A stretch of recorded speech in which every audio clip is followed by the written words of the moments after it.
Let me ask you something. What if you had this strange power?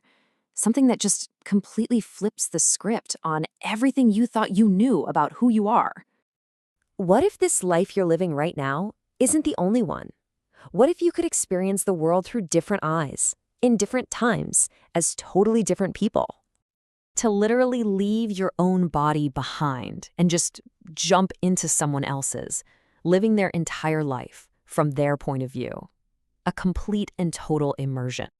So, is this all just a cool sci-fi plot? Or could there be something deeper going on here? What if it's not our bodies calling the shots, but our consciousness? What if it's the one that chooses?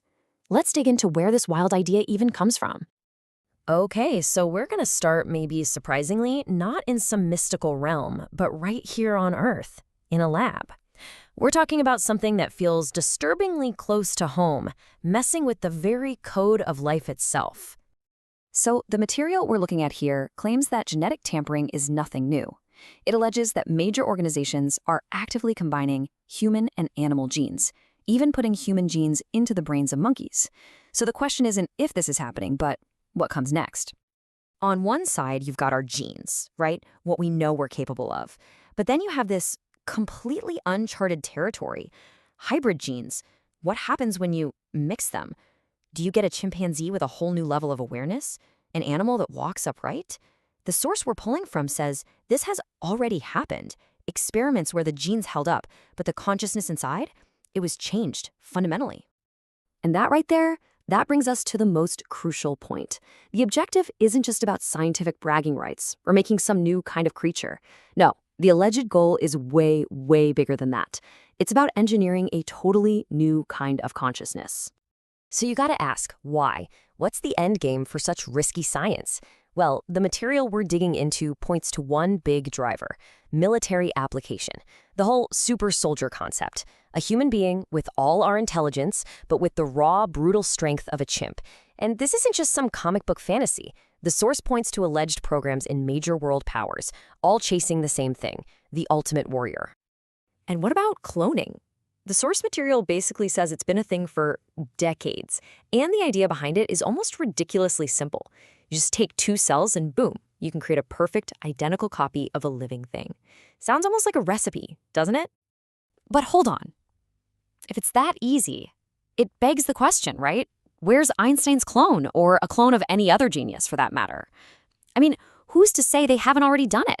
It's not like they'd send out a press release, would they? Yeah, the source has a pretty cynical answer for why we're not hearing about this. The idea is that just because you don't see it on the evening news doesn't mean it's not real. The people holding the remote control, they're the ones who decide what you get to see. All right, so now we're going to shift gears. We're moving from the physical stuff, from genetics and labs, into the metaphysical. We're talking about dreams and the true nature of consciousness itself. Think about how we usually look at dreams. Our source material basically says that dream interpretation is all over the place. It's just opinion. There are no hard and fast rules. You could tell 10 different people the same dream and get 10 different answers.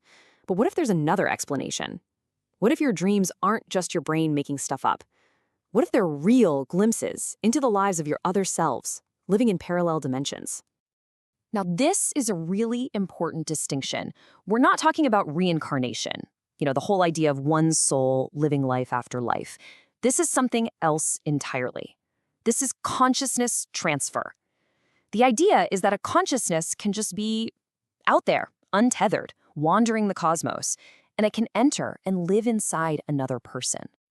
And the source uses this really beautiful metaphor to explain it. Imagine a message in a bottle.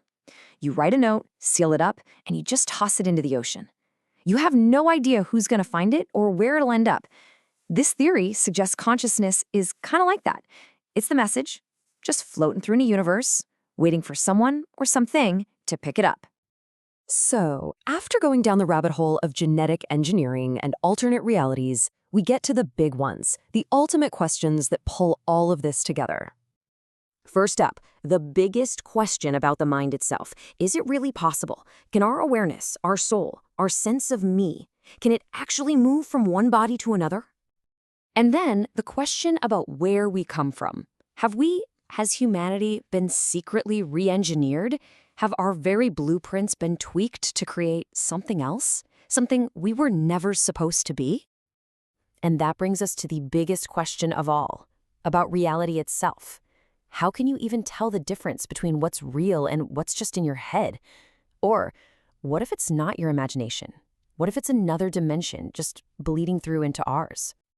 But maybe the choice isn't as simple as I believe it or that's crazy. According to the source we've been looking at, that's thinking too small.